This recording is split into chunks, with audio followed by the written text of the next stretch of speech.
Raha ny tontolon'ny fifidianana kosa no asiteny anisan'ny nananara maso ny fifidianana izay nitanterahana teto amintsika tamin'ny taona 2014 iny moa ny vondrona Europeana mpanaramaso anjatony avy amin'ny firenena 720 amin'ny vondrona Europeana tokoa no niparitaka nanerana ny faritra teto Madagasikara ny mpanaramaso izay mpananaramaso ny vondrona Europeana izay raha moa dia nanolotra ny tatitra raikitra mikasika an'izay ako ny fifidianana nisy teto Madagasikara izay tamin'ity androany ity.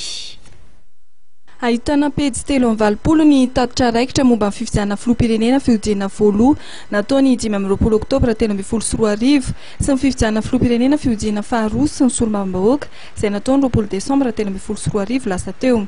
Sosokevitra raiky amin'ny 30 ny eto vondrona Europeana natao anatin'ny tatitra raikitra mikasika amin'ny fifidianana teto Madagasikara izay nampahafantarina tamin'ny fomba ofisialy androany.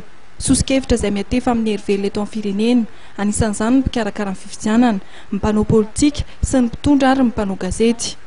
Noresanao anatin'ny tatitra raikitra ny mpanaramaso ny fifidianana avy amin'ny vondrona Europeana ny tsy fisian'ny lalàna mazava momba ny fifidianana, ny momba ny maro anisa ny parlemanta. Anisan'ny sosokevitra nentin'ny vondrona Europeana ny tokony ametrahana fetra ho an'ny fandaniana ny fampelezan-kevitra. Tokony apetraka mazava ihany koa ny tsy fanarahan-dalàna momba ny fampelezan-kevitra, famaritana mazava ny dingan'ny maro anisa eo anivon'ny antenimieram-pirenena.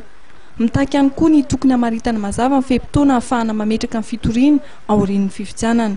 Anisan'ny hitondran'ny vondrona Europeana sosokevitra ihany koa ny tokony hisian'ny tsy fiandaniana eo amin'ny mpitondra ao anatin'ny vanim-potoana amin'ny fampelezan-kevitra.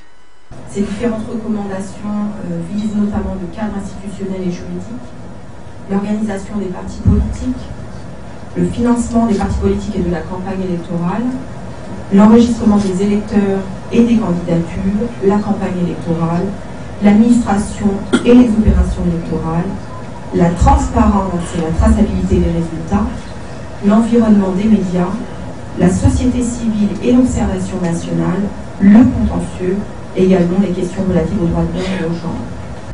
Ankoatr'ireo dia nandrotro sosokevitra ny tokony hamoahana amin'ny gazety-mpanjakana ny lalàna samihafa mivoaka izy ireo.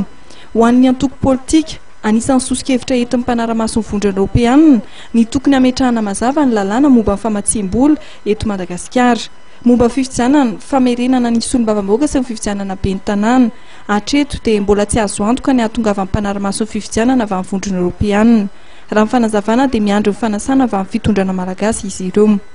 Dingana iray manandanja ho an'ny fizotry ny fivoahana amin'ny krizy ny fifidianana filoham-pirenena sy solombavambahoaka tamin'ny taona 2013 hoy Ramatoa Sandrine Martins Espinosa. Ary nanome ny fankasitrahany manokana ny fihetsika nasion'ny olom-pirenena malagasy izay ndrohatra namondry ny birao fandatsaham-bato tao anatin'ny fitoniana na teo aza ny endrikely samihafa.